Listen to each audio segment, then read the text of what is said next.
Bonjour à tous, et bien prenons un instant aujourd'hui pour lire et méditer un passage du livre du ciel de Luisa Picaretta. Au nom du Père qui m'a créé, du Fils qui m'a sauvé et du Saint-Esprit qui me sanctifie. Amen.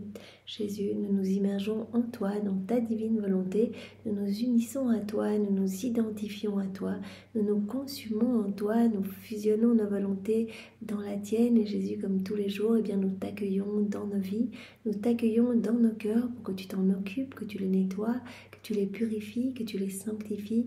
Viens vivre en nos cœurs, Seigneur, installe-y-toi définitivement avec ton Père, l'Esprit Saint. Investis-nous de ta présence, remplis-nous à rabord de toi, de ta lumière, de ton Esprit Saint, de ton amour. Viens, Seigneur, toi-même parler à travers nos bouches, viens respirer dans nos respirations, regarder à travers nos yeux, viens penser à travers chacune de nos pensées, agis dans nos actions, marche dans nos pas.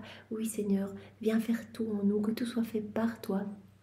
C'est toi qui agis, nous t'accompagnons, que tout soit fait pour ta gloire. Vraiment que nos vies puissent être des offrandes éternelles d'amour, de gloire et de réparation pour toi, au nom de tous. Et que tout soit fait immergé en toi, dans ta divine volonté. Seigneur, merci infiniment pour tout ce que tu nous as déjà donné, tout ce que tu vas encore nous donner aujourd'hui, ce que tu nous donneras demain. Merci Seigneur, d'accepter de venir vivre en nous. Merci de te servir de nos humanités comme d'extension de ta propre humanité, Seigneur. Merci pour ces écrits du ciel magnifiques qui nous façonnent jour après jour, qui nous font grandir dans cette ressemblance avec toi, dans cette sainteté divine que tu nous promets. Merci pour ta maman si douce, si magnifique et si patiente qui est à côté de nous à chaque instant pour nous ramener à notre juste place dans ton cœur, pour que nous puissions être vraiment consumés, brûlés de ton amour et devenir à notre tour ces petites torches brûlantes de ta tendresse et de ta lumière, Seigneur. Merci de nous l'avoir donné. Merci pour ton amour brûlant pour chacun de nous. Merci pour ta miséricorde infinie, quelles que soient nos misères, nos péchés, la laideur de nos fautes, tu nous accueilles, tu nous prends dans tes bras d'amour, tu nous pardonnes, tu nous laves de tes larmes et de ton sang et vraiment tu cherches à tout nous donner en fait. Cela dépend de nous. Si on te donne notre oui, directement, tu vas nous combler, tu vas nous revêtir des plus beaux joyaux du ciel et tu vas remplir notre âme de merveilles. En fait, Seigneur, tu veux vraiment nous ensevelir sous une pluie de bénédictions et de grâce. Alors, merci infiniment au nom de tous. Jésus, maintenant, dispose nos cœurs, nos intelligences pour que nous puissions accueillir cette nouvelle vérité que tu vas nous donner. Chaque vérité, tu nous l'as dit, est tellement importante. Chaque vérité vaut plus que toute la création réunie. Chaque vérité est une vie divine que tu sors de toi. C'est vraiment une essence que tu sors de ton sein paternel pour nous rendre saints. Alors Seigneur, que nous ne passions pas à côté, que nous puissions nous en délecter, que nous puissions digérer tous ces bouchées de lumière, ces mots bénis qui sont les tiens, les laisser s'infuser en nous, y penser et que cela nous donne l'élan de mettre en pratique. C'est toi Seigneur qui va nous donner vraiment cette impulsion de t'appeler dans toutes nos actions du quotidien pour que nos actes deviennent des actes infinis, des actes divins avec cette portée universelle et intemporelle pour tous les cœurs. Alors merci Seigneur, je te demande de parler maintenant à travers ma bouche, envoie sur chacun de nous ton Esprit Saint, que ce moment fait en union avec toi puisse avoir des retombées dans tous les cœurs. Viens Esprit Saint, viens, par la puissante intercession du cœur immaculé de Marie, ton épouse bien-aimée. Viens Esprit Saint, viens, par la puissante intercession du cœur immaculé de Marie, ton épouse bien-aimée. Viens, Esprit Saint, viens, par la puissante intercession du cœur immaculé de Marie, ton épouse bien-aimée. Alors le passage que nous allons voir ensemble est celui du 18 juin 1930. Nous sommes dans le volume 28 et c'est notre sœur Louisa qui parle. Mon abandon dans le fiat continue. Mon pauvre esprit suivait la création pour tenir compagnie aux actes accomplis en elle par la divine volonté. Donc Louisa, elle nous montre vraiment qu'elle est tout le temps abandonnée dans le divin vouloir et qu'elle est tout le temps en train de suivre les actes de la divine volonté. Elle fait ses rondes et nous sommes appelés à faire de même puisque Louisa, voilà, c'est notre modèle, notre chef de file. Et bien voilà, du matin au soir, elle tient compagnie à la divine volonté et elle place ses actes d'amour, de louange, de bénédiction, de remerciement partout sur chaque petit élément de la création pour dire, je vois ton amour Jésus, je vois ton amour partout, toutes les manifestations de ton amour et j'y réponds au nom de tous ceux qui n'y répondent pas pour te consoler et pour réparer Jésus. Parce que Jésus l'a dit, ma grande souffrance, c'est que mon amour est bafoué, c'est que les âmes ne veulent pas de mon amour et donc ils vont se servir des éléments de la création par exemple pour leur satisfaction personnelle, pour vivre, mais ne vont pas voir que ma divine volonté est à l'œuvre derrière, ne vont pas voir mon amour, ne vont pas bien comprendre que tout est un je t'aime pour eux. Tout, une fleur, dans la brise du vent, comme autant de je t'aime, dans chaque goutte de pluie, chaque petite plante, sur chaque animal, chaque bestiole, insecte, sur les poissons, dans l'eau, partout, tout est je t'aime pour nous. Alors Louisa, elle répond à cet amour de Dieu, elle répond au nom de tous, elle donne un reflux d'amour à l'amour de Dieu. Ma fille, toutes les choses créées invitent la créature à faire la divine volonté. Jésus nous avait dit il y a 2 jours ou hier, je ne sais plus, eh bien que chaque élément de la création faisait partie d'un tout en fait. Donc chaque élément de la création est comme un membre du corps, fait partie vraiment de cette unité du divin fiat. Et chaque élément est un acte de la divine volonté. Chaque élément invite l'homme à vivre dans la divine volonté. Quand on se balade, en fait, ce que nous voyons autour de nous, c'est une leçon de la divine volonté, puisque la divine volonté est à l'œuvre en chacune des petites choses que nous observons, chacun des éléments de la création. Et la divine volonté conserve des attributs divins dans chacun de ces éléments. Donc quand nous observons la perfection de ces éléments, qui sont toujours à répondre au plan de Dieu, les éléments restent là où Dieu les a prévus. Et donc tout va être leçon pour nous et tout va être invitation à vivre dans la divine volonté. Les choses créées invitent la créature à faire la divine volonté. Elles n'ont pas de voix et elles parlent. Les éléments n'ont pas de voix, la création n'a pas de voix, mais pourtant elles parlent de manière éloquente. Voilà les arbres qui repoussent, les feuilles qui repoussent, les plantes qui repoussent après même le plus terrible hiver.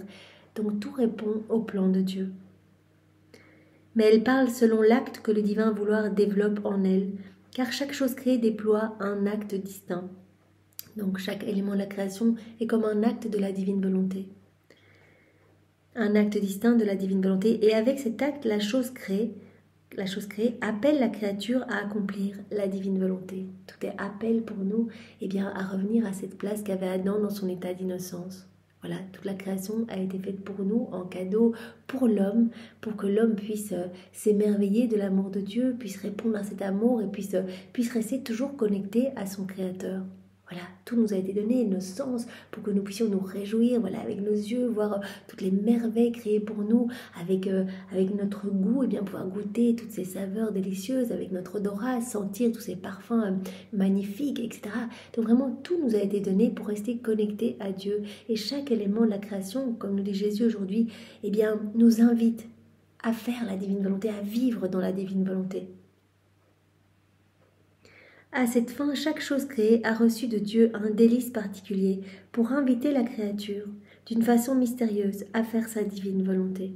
Et nous le savons, en plus, quand nous faisons ces rondes, Jésus a dit à Louisa, quand tu fais tes rondes, quand tu vas placer tes je t'aime, en fait, tu reconnais notre amour, tu reconnais notre divine volonté à l'œuvre, tu lui tiens compagnie, et donc tu vas recevoir les petits cadeaux qui y sont cachés, les attributs divins qui sont cachés. Donc voilà, on va s'unir au soleil, on va dire, mais merci Seigneur, c'est magnifique, je vois ton amour dans le soleil, je vois ton amour dans la chaleur, dans la lumière, et directement, on va recevoir cette chaleur divine, on va recevoir cette lumière divine dans notre cœur. Donc à chaque fois qu'on reconnaît l'amour de Dieu, on va recevoir tous les petits cadeaux qui sont cachés dans ces éléments de la création.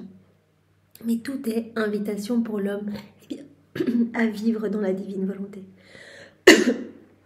C'est ainsi que l'ordre et l'harmonie entourent la créature, de sorte que le soleil, avec sa lumière et sa chaleur, appelle la créature à accomplir la volonté de son Créateur. C'est vrai, quand on observe la beauté de la création, les petits détails, la splendeur de tout ce que nous pouvons observer autour de nous, tout est ordre, tout est harmonie, tout est vraiment empreint de ce sceau de la perfection. Et donc tout est une invitation vraiment à nous plonger dans la divine volonté et à y vivre. Caché sous les voiles de la lumière, mon divin fiat, avec insistance et sans jamais se lasser, appelle la créature à recevoir sa vie pour qu'elle soit capable de la déployer comme il la déploie par exemple dans le soleil. Voilà, la divine volonté nous appelle à travers le soleil. Maintenant il fait beau, on sent cette chaleur nous caresser le visage. C'est la divine volonté qui nous appelle à vivre dans la divine volonté. Et comme s'il était prêt de l'attaquer pour qu'elle l'écoute, le soleil investit la créature de tous côtés, à droite, à gauche, par-dessus sa tête. Voilà, on est bombardé d'appels. On est bombardé de je t'aime de notre Créateur et d'appels à revenir à ce pourquoi nous avons été créés à vivre dans la divine volonté. Le soleil investit la créature de tous côtés, à droite, à gauche, par-dessus sa tête, et s'étend même sous les pieds de la créature pour lui dire dans son langage de lumière « Regarde-moi, écoute-moi, vois comme je suis beau, vois quel bien je fais à la terre, parce qu'une divine volonté règne et domine sur ma lumière. » Voilà, si je suis beau, si je peux réchauffer toute la terre, la nourrir, eh bien c'est parce que la divine volonté est opérante en moi. Et toi, pourquoi n'écoutes-tu pas mon toucher de lumière en recevant la vie du divin vouloir pour le faire régner en toi? Autre exemple, le ciel te parle avec le doux sentiment des étoiles, le vent avec sa force, la mer avec son murmure et le tumulte des vagues, tout est je t'aime pour nous. L'air te parle dans ta respiration et tes battements de cœur, la petite fleur avec son parfum. En somme, toutes les choses créées rivalisent entre elles pour t'appeler à recevoir ma volonté et à la faire régner, afin que le ciel et la terre ne soient plus qu'un acte, un seul acte de divine volonté. On est appelé par chaque élément de la création à revenir dans cette unité. Voilà, comme était Adam, dans son état d'innocence, il était vraiment dans cette unité du divin vouloir avec chaque élément de la création. Il était le petit chef-d'œuvre de la création, les éléments le reconnaissaient, l'aimaient, le servaient. Dès qu'il avait un peu chaud, eh bien, directement, le vent venait lui caresser le visage. Quand il avait un peu froid, le soleil intensifiait ses rayons, les oiseaux venaient chanter pour Adam, etc.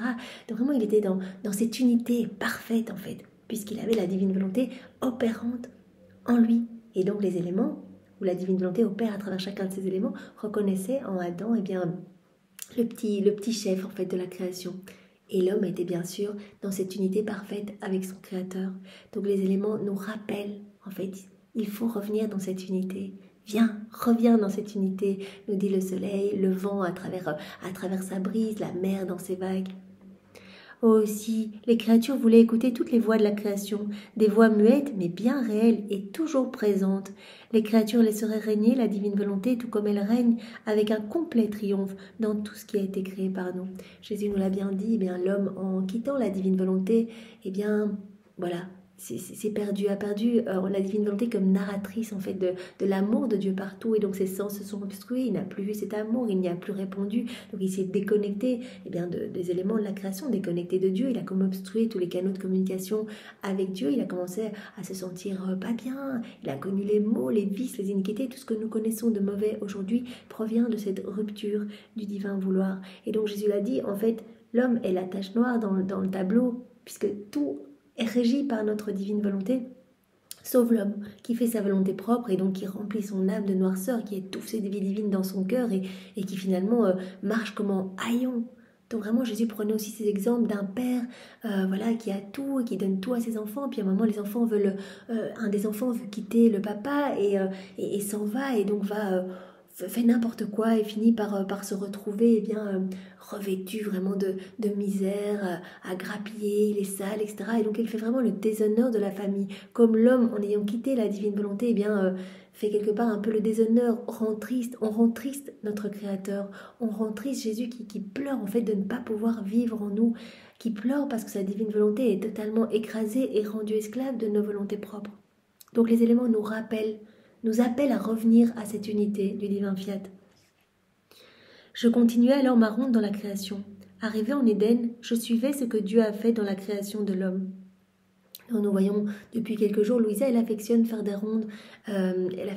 rondes dans la création et elle vient particulièrement en Éden.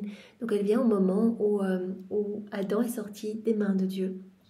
Donc elle a l'habitude de prendre tout cet amour qui s'est déversé, cet amour ad intra entre les trois personnes divines, cet amour qui s'est déversé ad extra, elle le prend, elle le fait sien, et elle ajoute ses petits je t'aime, elle le réoffre à la Trinité au nom de tous. Elle vient reprendre par exemple tous les actes d'Adam dans son état d'innocence pour les offrir à la Trinité, au nom de toutes les générations humaines, pour faire réparation, pour donner de la joie à la Trinité. Jésus lui a dit, mais chaque fois que tu viens en Éden, chaque fois que tu viens réactualiser ce moment où on a créé l'homme, on revit ces joies de la création. Donc c'est un bonheur immense. En fait, tu blesses notre cœur, blessé dans le sens, tu nous touches, quoi. Vraiment, et donc il y a des torrents de bénédictions et de grâces qui sont déversés dans le cœur des hommes, parce que vraiment on sent ce bonheur se redoubler. Je continuais alors ma ronde dans la création, arrivé en Éden, je suivais ce que Dieu a fait dans la création de l'homme. Mon bien-aimé Jésus me dit alors, « Ma fille, lorsque tu parviens au point de la création de l'homme, nous nous sentons touchés, nous nous sentons blessés, et nous avons devant nous la scène émouvante de sa création. » Donc la Trinité ressent les joies de la création toutes les fois où nous faisons nos rondes en Éden, que nous allons placer nos je t'aime, voilà, au moment où Adam est sorti des mains de Dieu.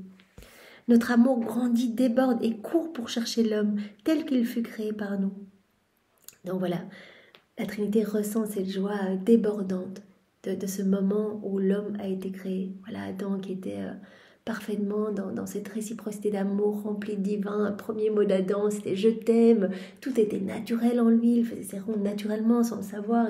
Il remerciait continuellement, il accueillait les bénédictions, les cadeaux qui lui étaient donnés. C'était déversé en torrent dans son cœur et tout ce qui débordait repartait en action de louange, d'amour pour son Créateur. Donc quelle joie pour la Trinité de se rappeler de ce moment. Et donc nous pouvons, dans la divine volonté, c'est une machine à remonter le temps, nous pouvons réactualiser ce moment et réoffrir ces joies à la Trinité. Et Jésus dit, mais quand tu fais ça, Louisa, nous sentons notre amour grandir, déborder et courir pour chercher l'homme tel qu'il fut créé par nous. Donc l'amour déborde du cœur de Dieu quand on va en Éden et qu'on fait nos rondes en Éden. Dans son délire, notre amour veut embrasser l'homme, le serrer sur notre sein, magnifique et saint tel qu'il est sorti de nos mains créatrices.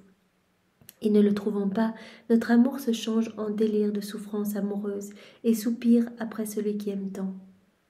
Donc Dieu aspire tant à ce retour de l'homme dans la divine volonté. Et donc cet amour débordant cherche l'homme, cherche l'âme qui va être disposée à accueillir ce don de la vie dans la divine volonté. Parce que cet amour dévorant se couple à un amour souffrant, en fait, de ne trouver que des cœurs fermés, que des cœurs froids, que des cœurs régis par une volonté humaine. Or, tu dois savoir que notre amour était tel en créant l'homme qu'aussitôt, après sa création, nous l'avons placé dans nos frontières divines et nous lui avons donné la volonté humaine comme un petit atome immergé dans l'immensité de la divine volonté. L'amour était tel, nous dit Jésus à Louisa, au moment de la création de l'homme, que directement, aussitôt l'homme a été créé. Eh bien, Jésus dit, nous l'avons placé dans nos frontières divines et nous lui avons donné une volonté humaine, mais comme un petit atome, un tout petit atome immergé dans l'immense mer de notre divine volonté. La vie dans la divine volonté était donc chose innée pour l'homme, parce qu'il en était un petit atome. Voilà, donc l'homme, par nature, en fait, de manière innée, Adam était dans cette réciprocité d'amour, il était dans la divine volonté, il était rempli de divinité, il était rempli de tout ce qu'il y avait du ciel en fait. Notre divinité dit à l'homme, nous mettons à ta disposition notre divine volonté pour que le petit atome de ta volonté humaine ressente le besoin de vivre dans l'immensité de la divine volonté, de grandir dans sa sainteté, de s'embellir dans sa beauté et de se servir de sa lumière. Voilà, donc Jésus nous dit qu'il a été donné à l'homme la divine volonté pour qu'il puisse sans cesse accueillir de nouveaux cadeaux en fait. Qu'il ait la capacité pour accueillir de nouvelles grâces, de nouvelles beautés, de nouvelles saintetés. Vous vous rappelez, Jésus nous en a parlé il y a quelques jours, l'âme vivant dans la divine volonté peut continuellement croître en bonheur, peut croître en beauté, peut croître en pureté, etc. Donc elle va recevoir de nouvelles grâces continuellement. Nous mettons à ta disposition notre divine volonté pour que le petit atome de ta volonté humaine ressente le besoin de vivre dans l'immensité de la divine volonté et de grandir dans sa sainteté, de s'embellir dans sa beauté et de se servir de sa lumière. Se voyant petit, l'homme se sent heureux de vivre dans les frontières de notre fiat et de vivre de notre divine qualité. Ça, Jésus nous en avait parlé il y a quelques jours. Quand on vit dans la divine volonté, on est membre de ce corps, on fait partie de cette unité du divin vouloir et donc on va être alimenté par les humeurs divines. Donc on va vraiment acquérir le tempérament même de Dieu. Puisque Dieu vient s'installer dans notre cœur et ce n'est pas une présence mystique, c'est une réelle présence. Jésus vient avec son Père, l'Esprit Saint, et il va vivre en nous. On le laisse vivre en nous à chaque fois qu'on l'appelle dans nos actions. Il prend plus de place, il retire quelque chose résultant de notre volonté propre pour y mettre quelque chose du ciel. Et donc notre âme se gorge de plus en plus de lumière. Donc on va être alimenté par ces humeurs divines, et on va participer à toutes les qualités divines. Ça, Jésus nous l'avait dit. Donc, on fait vraiment partie de ce corps, en fait. On est comme un membre du corps. Donc, on est connecté comme un membre qui est connecté au corps. On va recevoir le sang, etc. La chaleur du corps. Tout comme les éléments de la création, sont comme des membres de ce corps également. On fait partie d'un tout dans la divine volonté. Et donc, l'âme, vivant dans la divine volonté, va vivre de nos divines qualités. et nous faisons nos délices de voir ce petit atome de la volonté humaine vivre dans nos frontières infinies sous nos soins. Sous notre regard, l'homme croissait en beauté et en grâce. Voilà, Jésus nous parle bien de ce bonheur de voir Adam croître en beauté, en sainteté, voilà, avec la divine volonté dont il était propriétaire. Et il accueillait de nouvelles beautés divines continuellement. Sous notre regard, l'homme grandissait en beauté et en grâce, d'une beauté si rare, propre à nous ravir et à faire que nous trouvions en lui nos délices. Donc l'homme était vraiment une source de joie et de réjouissance pour son Créateur. Vraiment dans cette parfaite réciprocité, vraiment dans cette harmonie parfaite en fait. Le ciel et la terre étaient en harmonie parfaite. Mais le bonheur de l'homme et notre joie de l'avoir créé furent brefs. Cet atome de volonté humaine n'a pas voulu vivre de la divine volonté mais de lui-même. En rupture de la volonté humaine avec la divine volonté. On peut dire que l'homme a réprimé notre volonté pour vivre de la sienne. Car peu importe son désir de sortir de notre volonté, il n'a pas pu trouver le moindre espace où aller, parce qu'il n'existe pas de lieu où notre volonté ne se trouve. Voilà, Jésus dit, l'homme en fait, en quittant la divine volonté, il a encore trouvé la divine volonté opérante et agissante partout dans les éléments de la création, et puis la divine volonté était encore en l'homme. La divine volonté donne vie à tout, nous donne le mouvement, l'être, nos battements de cils, nos battements de cœur. Donc il trouvait la divine volonté partout, en lui, à l'extérieur de lui. Et donc l'homme, pour être vraiment dans cette rupture avec la divine volonté, a réprimé la divine volonté pour vivre dans la sienne. Quel que fût le désir de l'homme de ne pas vivre dans notre volonté, il n'avait nulle part où aller. Ainsi, tout en étant dans notre divin fiat, il y vivait comme s'il n'y était pas. Donc, vraiment, la divine volonté a été réprouvée. L'homme a vraiment choisi délibérément d'agir seul. Il y vivait volontairement de ses misères et des ténèbres que lui-même formait. C'est après cela que nous soupirons continuellement, que l'homme cesse de réprimer notre vouloir, que l'homme cesse de nier la divine volonté, que l'homme cesse de nous réprimer, de nous rejeter, que l'homme accueille notre amour, laisse la divine volonté œuvrer, agir et opérer à partir de son humanité. Nous soupirons continuellement après ce retour de nos enfants dans notre divin vouloir, de la volonté humaine dans la divine volonté. Que l'homme cesse de réprimer notre vouloir et réprime plutôt l'atome de sa propre volonté afin qu'il puisse vivre heureux et sain et que nous puissions trouver en lui nos délices. Voilà. Revenons à cette place d'Adam et devenons ces petites sources de joie pour notre Créateur. Vraiment que notre cœur puisse être vraiment un petit tabernacle d'amour, un petit lieu de consolation, un palais céleste, un tabernacle vivant pour la divine volonté. Que Jésus puisse se reposer dans notre cœur, déposer ses peines, ses amertumes, que nous puissions continuellement le nourrir, l'abreuver, devenir ces petites hosties vivantes pour lui, réparer au nom de tous, le prendre dans nos bras, devenir d'autres mères, vraiment devenir, comme Jésus le dit, une source de délices pour la Trinité. Redonner le sourire à la Trinité. Vraiment, maintenant tout est préparé. Jésus l'a dit lors de mon passage sur la terre. J'ai tout fait. J'ai tout fait à l'intérieur, ce qui ne se voyait pas, ce que les souffrances que ma divinité imposait à mon humanité pour refaire chaque acte déconnecté de la divine volonté, chaque acte de chaque homme, de toutes les générations. Tous ces actes déconnectés du divin vouloir, je les ai refaits, je les ai vaincus avec ma volonté humaine et je les ai refaits avec ma divine volonté. Ça a été des souffrances terribles, des morts terribles pendant 34 ans. Ça a commencé dès l'instant 1, de la seconde 1 de mon incarnation et ce jusqu'à ma mort. Des souffrances terribles pour réhabiliter l'homme à vivre dans le royaume de ma divine volonté. Tout ce que j'ai fait lors de mon passage sur la terre appelait continuellement ce royaume si saint. Quand Jésus marchait, il attachait nos pas. Déjà, il nous voyait à travers les siècles, il attachait nos pas aux siens pour que vraiment nous puissions revenir à lui, ne marcher que vers le bien, accueillir ce don de la vie dans la divine volonté. Quand il guérissait des malades, il nous guérissait de nos volontés propres, de ce qui résulte de nos volontés propres, de nos noirceurs, de nos ténèbres. Quand il relevait des estropiés, quand il guérissait des paralysés, quand il guérissait des lépreux, il nous guérissait de nos lèpres, de nos volontés humaines, de nos paralysies, voilà, tous nos sens obstrués à ne plus voir l'amour de Dieu nulle part. Quand il multipliait les pains et les poissons, Jésus multipliait les grâces dans nos cœurs pour que nous puissions accueillir ce don de cette inséparabilité et cette vie en union avec lui. Donc tout ce qu'il a fait, nous a permis de revenir aujourd'hui dans le royaume de la divine volonté. En fait, il réappelait ce royaume pour nous en refaisant toutes nos vies. Donc voilà, maintenant tout est là.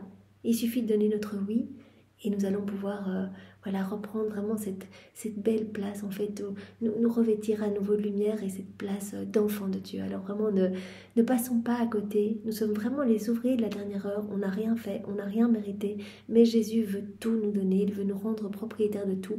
Il suffit juste que nous donnions notre grand fiat, notre grand oui, et puis que nous l'invitions dans nos actions et il se chargera du reste. Donc c'est vraiment magnifique.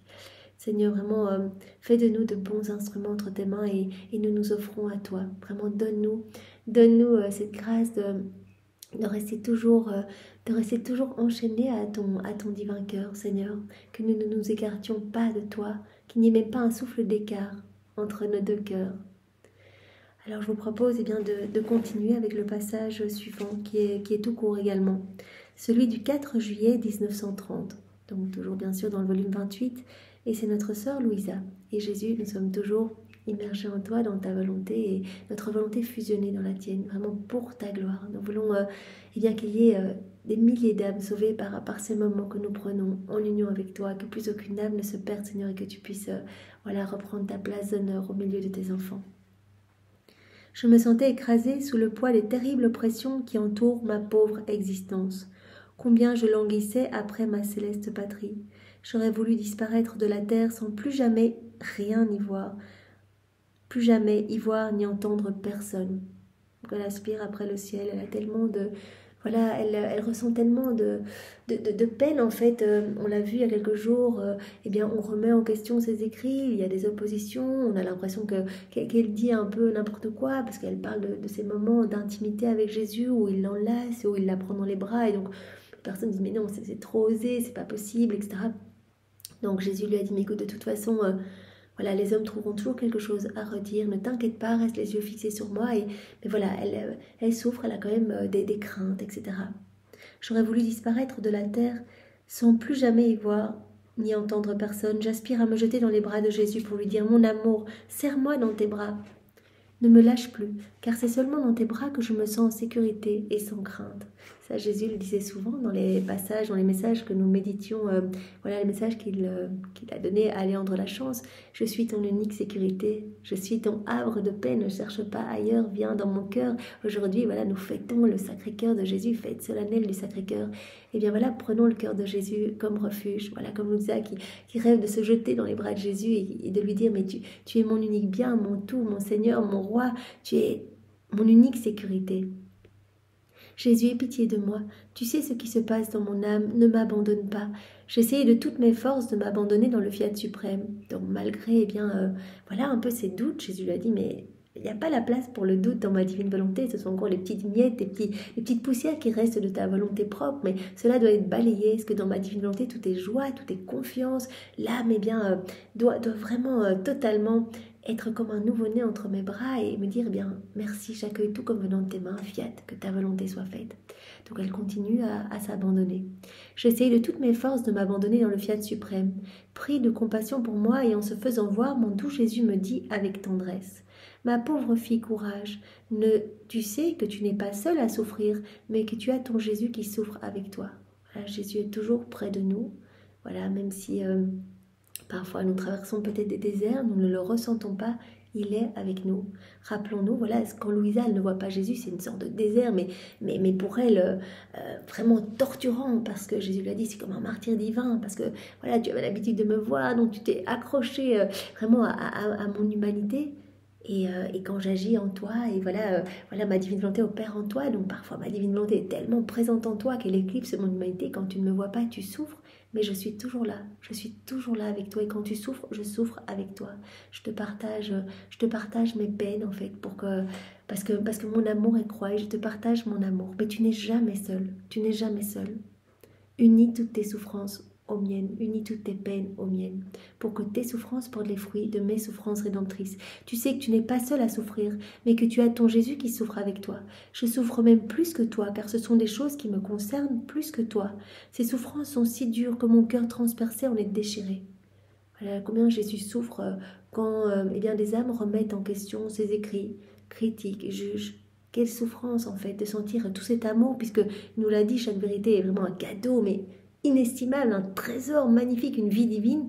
Et que quand ces vérités sont rejetées, sont bafouées, sont tournées en dérision, sont doutées, etc., combien son cœur en est déchiré. Ces souffrances sont si dures que mon cœur transpercé en est déchiré. Mais ce qui doit nous consoler, c'est que ce sont des choses extérieures à nous. Voilà. Restons dans ce travail de former le royaume de la divine volonté. Louisa, nous avons beaucoup de travail. Je viens déposer toutes les vérités relatives à mon royaume, à ma divine volonté dans ton cœur pour que les générations futures puissent les accueillir et se laisser transformer. Donc voilà, laissons tout cela à l'extérieur de nous et continuons à travailler. Rien n'a changé entre moi et toi. Les choses sont comme elles étaient. Les jugements humains n'ont aucun pouvoir sur nos intimités et nos communications. Et ils ne peuvent donc pas nous blesser. Voilà, le Seigneur nous aussi nous appelle à notre petite échelle. Voilà, si des personnes nous jugent ou peut-être ne comprennent pas notre foi, eh bien, voilà, continuons à avancer avec Jésus. Voilà, continuons. En fait, nos actions peuvent être identiques. Personne ne doit savoir spécialement qu'on fait quelque chose dans la divine volonté. On fait ce qu'on a à faire, on va au travail, on parle, on mange, on conduit, on s'occupe de nos enfants, on va se promener. Voilà, extérieurement, c'est la même chose qu'une autre personne qui ferait cela, mais à l'intérieur, nous sommes continuellement en train de glorifier Jésus, de l'aimer, de réparer, de placer nos je t'aime partout, de le prendre dans nos bras continuellement. Eh bien, nous sommes en train de demander que son royaume s'établisse et nous l'invitons dans toutes nos actions pour que nos actes soient des soleils irradiants qui viennent sauver beaucoup d'âmes. Les jugements humains n'ont qu'un pouvoir sur nos intimités et nos communications. Nous continuons, quels que soient les jugements, continue, avance avec moi et fais tes actes en union avec moi. Parce que ces actes-là, ils sont complets. Tous les saints viennent s'y déverser, ils sont magnifiques et ils me glorifient parfaitement. Par conséquent, je veux que jamais ton vol dans ma divine volonté ne soit interrompu. Jamais. Quelles que soient les circonstances, continue. Que ton âme s'envole, en fait. Si tu retournes dans les craintes, en fait, comme Jésus nous l'avait dit hier, on retourne à ras du sol, en fait. Voilà, on se laisse avoir par des personnes qui vont nous faire douter, etc. C'est fini, on a quitté la divine volonté, on a quitté les bras de Jésus qui pleure et qui attend notre retour. Mais pendant tout ce temps où on est aux prises de ces doutes, etc., ou de ces énervements, si quelqu'un nous critique, que sais-je, eh bien on laisse Jésus en fait pleurer tout seul. Parce que les larmes de Jésus, elles continuent à couler. Voilà, les hommes sont dans la méchanceté, les cœurs sont fermés, tous ces vices, les sacrilèges, les blasphèmes. Jésus pleure et il attend des âmes réparatrices, des âmes qui le consolent, qui restent à côté de lui. Il a besoin de nous comme sentinelles pour son Sacré-Cœur. Et il se fera la sentinelle de notre cœur et il nous gardera à lui. Donc vraiment, quand nous nous rendons compte que nous avons un petit peu quitté la divine volonté, un petit peu quitté les bras de Jésus, revenons. Jésus, pardon, voilà, je t'ai un petit peu quitté, je m'excuse, je reviens à toi.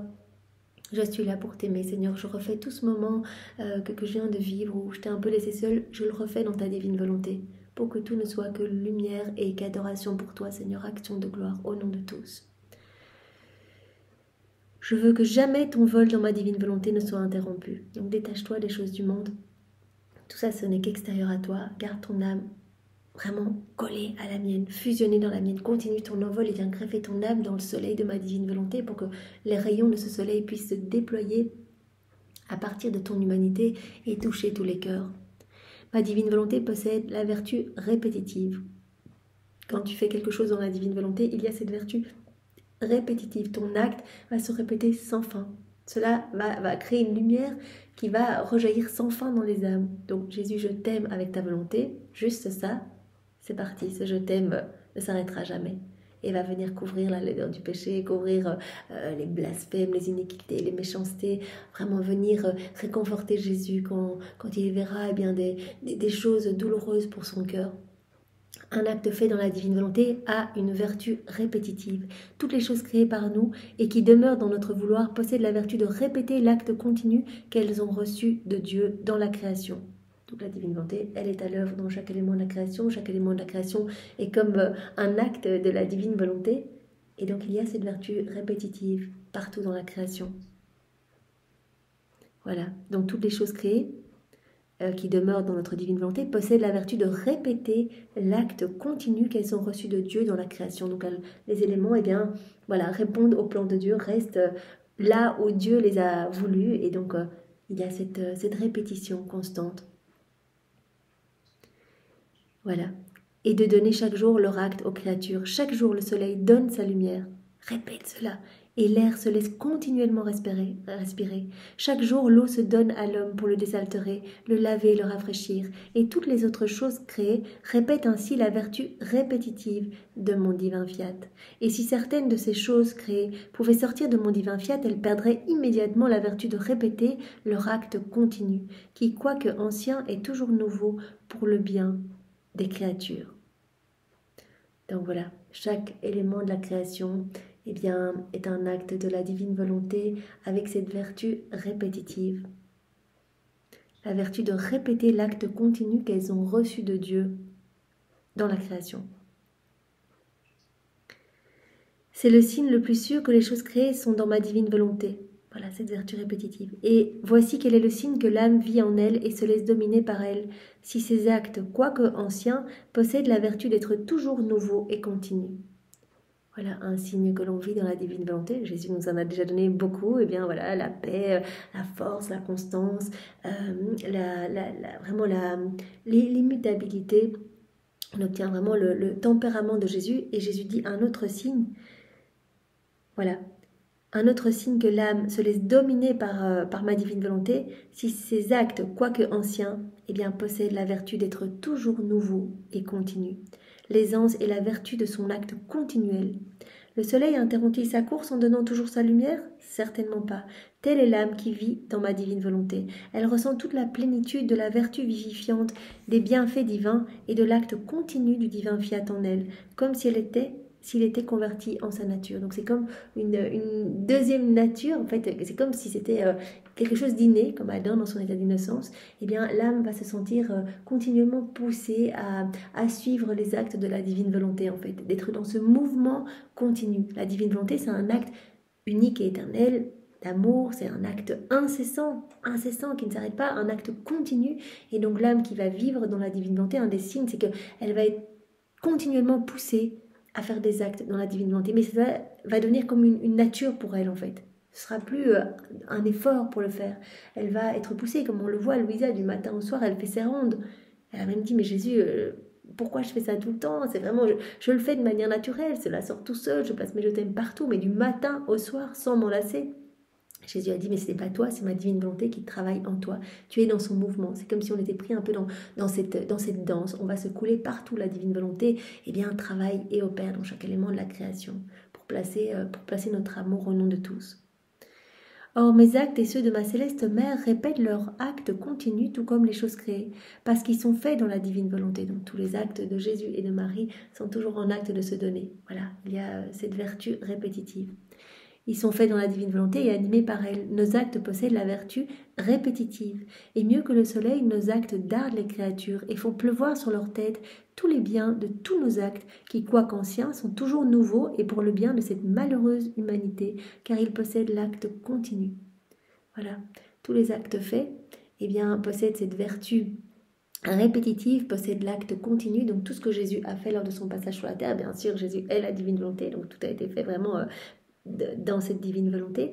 Marie, tous ses actes ont également été faits dans la divine volonté, donc ces actes continuent et vraiment ne s'arrêtent jamais. Donc ils sont tous là en acte suspendu et ils veulent se donner à nous. Donc quand nous nous unissons à Jésus, par exemple, Jésus, je mange dans ta divine volonté, directement nous venons décrocher ce moment où Jésus mangeait lors de son passage sur la terre et directement, nous recevons tous les biens attachés à ce moment qu'il passait à manger. Jésus, quand il mangeait, il ne faisait pas que s'alimenter, il nourrissait des âmes, etc. Il allait en sauver. Et donc, directement, notre âme va recevoir tous ces biens, mais aussi tous les hommes autour de nous. Donc, nous autorisons Jésus à continuer en nous sa vie, en fait. En nous unissant, nous décrochons tout ce qu'il a fait. Tout ce qu'il a fait pour chacun de nous, en fait. Tout est toujours en acte de se donner, en fait. Mais malgré qu'ils soient répandus sans arrêt sur leur tête, nos actes ne sont pas pris par les créatures. Ça, Jésus l'avait déjà dit, mais quelle souffrance, en fait. Tout est là, on a déjà refait la vie de tous les hommes, en fait, toutes nos vies sont là, refaites, magnifiques, on peut aller les chercher, en fait. On dit, Jésus, je m'unis à toi, et directement, on vient chercher ce moment que Jésus a déjà refait pour nous. Il dit, mais en fait, tous les actes restent là. Les hommes ne viennent pas se servir et préfèrent agir seuls et courir à leur perdition. Et les créatures ne reçoivent les fruits de nos actes continus que si elles les reconnaissent, les implorent et veulent les recevoir. On va recevoir les fruits, les biens de tous ces actes. Par exemple, Jésus, je marche dans ta divine volonté. Jésus a déjà fait ce moment pour moi. Il l'a déjà refait dans sa divine volonté, ce moment pour qu'il soit parfait. Donc quand je dis je le fais dans ta divine volonté, je viens chercher cet acte suspendu pour que ce moment que je vais vivre soit divin, magnifique. Mais pour ça, il faut se disposer, il faut aller chercher cet acte. Il faut se plonger dans la divine volonté pour le faire. Voilà. Les créatures ne reçoivent le fruit de nos actes continus que si elles les reconnaissent, les implorent et veulent les recevoir, sinon elles ne reçoivent rien. C'est la même chose avec le soleil. Si la créature ne sort pas à l'extérieur pour jouir du bien de sa lumière continuelle, la créature ne reçoit pas tout le bien de sa lumière et elle ne le reçoit que si elle sort. C'est comme pour le soleil qui va donner ses rayons, sa chaleur. Si la créature reste dans sa maison, qu'elle s'enferme, elle ne recevra pas tous les biens de la chaleur du soleil, etc. Donc il faut cette disposition, cette mise en mouvement, il faut vraiment que nous nous plongions dans la divine volonté pour accueillir tous les fruits, tous les biens, aller décrocher nos actes suspendus. Et si quelqu'un d'autre n'ouvre pas la porte, même si le soleil revêt la terre entière de son acte continu de lumière, la créature restera dans les ténèbres. Par conséquent, ma fille, si tu veux recevoir tous les biens de ton Jésus et de la souveraine Dame du ciel, tu les trouveras tous en acte dans notre fiat. Tout est là, en acte de se donner. Et donc, en vivant notre vie dans la divine volonté, chacun de nos actes, nous allons recevoir, nous allons vraiment décrocher ces actes. Implore-les pour toi, reconnais-les, et tu seras sous la pluie de nos actes continus. Tu seras sous la pluie de nos actes continus. Voilà. C'est pour cela que Jésus nous a invités dès le départ à faire notre acte préalable le matin. Voilà. Dire Jésus, je te donne déjà toute ma journée, je te donne déjà tous mes oui pour chaque instant de ma journée, voilà ce que je vais faire. On peut détailler notre journée, on peut vraiment visualiser notre journée en disant je remets tout ce que je vais faire dans les mains de ta maman pour qu'elle vienne tout amener et que toi tu apposes ton sceau divin en fait, le sceau de ton divin fiat pour que ces actes soient magnifiques en fait. Voilà, je veux déjà décrocher tous ces actes, c'est comme si on disait cela. Et puis tout au long de la journée, il faut, puisque vraiment il y a de fortes chances qu'on quitte la divine volonté, voilà, qu'on a plein de bonnes intentions le matin, et puis voilà, on roule et on est un peu impatient parce que les personnes n'avancent pas, ou quelque chose, voilà, on n'y est déjà plus, on a quitté la divine volonté. Donc il faut revenir à chaque fois, on se replonge. C'est pour cela que Jésus dit, appelez-moi tout le temps dans vos actions. Et comme ça, vous allez rester sous cette pluie continue de nos actes en fait, de nos actes continus qui veulent se donner. Et donc vous allez recevoir tous les fruits, tous les biens et relatifs. Non seulement vous, mais aussi toutes les âmes du passé, du présent et du futur vont recevoir quelque chose. Alors Seigneur, merci infiniment de nous avoir parlé aujourd'hui de tout cela. Viens vraiment brûler nos cœurs pour que nous puissions te servir chaque jour un peu mieux, Seigneur. Que notre amour pour toi puisse grandir, que cette intimité avec toi puisse vraiment chaque jour s'accroître.